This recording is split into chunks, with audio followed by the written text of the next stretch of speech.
I'm Justin Vacula.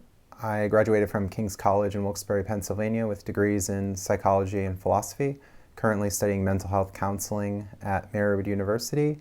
I discovered Stoic philosophy through some of my own interests. Cognitive behavioral therapy, for instance, is heavily influenced by Stoic philosophy, along with Albert Ellis in his rational emotive therapy.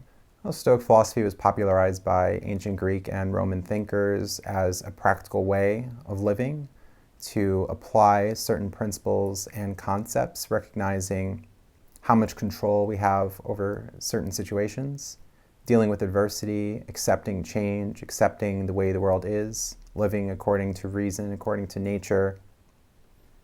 I've been presenting discussion groups for various groups throughout Pennsylvania, the local Northeastern Pennsylvania Free Thought Society, which I organize, Lehigh Valley Humanists, and Human Association of Greater Philadelphia. I've hosted discussions on topics such as finding meaning in life, handling adversity, and gratitude. People have found some of the passages to be helpful in applying to everyday life, and that they can reflect on ancient wisdom to enrich their everyday lives.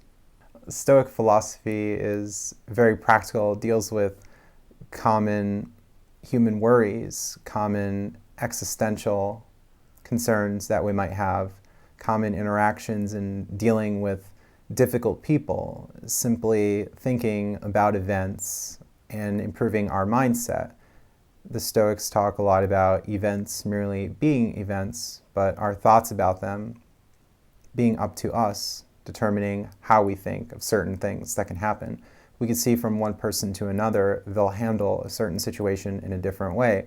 The Stoic writers talk about how it's up to us, and that if we see something as others see as distressing, fearful, it might cause us anxiety, we can simply look at things in a different light and not be so distressed by it, as to accept circumstances and bear them well with grace, realizing that a lot of things are outside of our control. What we can focus on are our own thoughts and how we see events. It might be a difficult transition for us to break habits, to change our way of seeing things and being self-reflective, but through reading the writings, applying certain lessons within there, and being self-reflective, we can progress. Stoicism has been personally beneficial in being more content in life, in finding happiness within rather than looking to externals. Of course, we can find happiness and pleasure in the world through other people, through other things, but the Stoic writers caution that we not prioritize this, that instead we focus on our own ruling faculty, our mind, our own self, working towards self-improvement, being active in the world, making a difference, finding meaning, helping others, fulfilling a certain role. If we can do this, we can find meaning in life, live with less anxiety, less worry, and be more content about things. In therapy, it can be integrated, as I mentioned, cognitive behavioral therapy.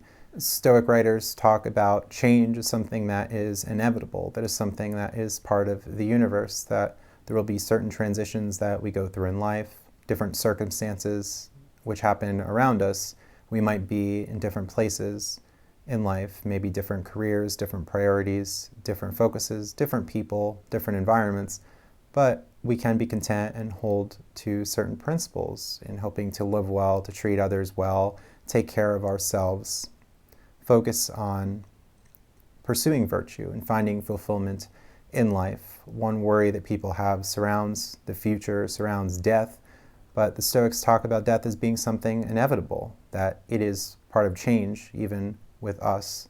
People around us, people who we love will die, and we have to accept that. We can value the present, focus on the present, still have some worry about the future, but not let that bog us down and stop us from living a good life in the present.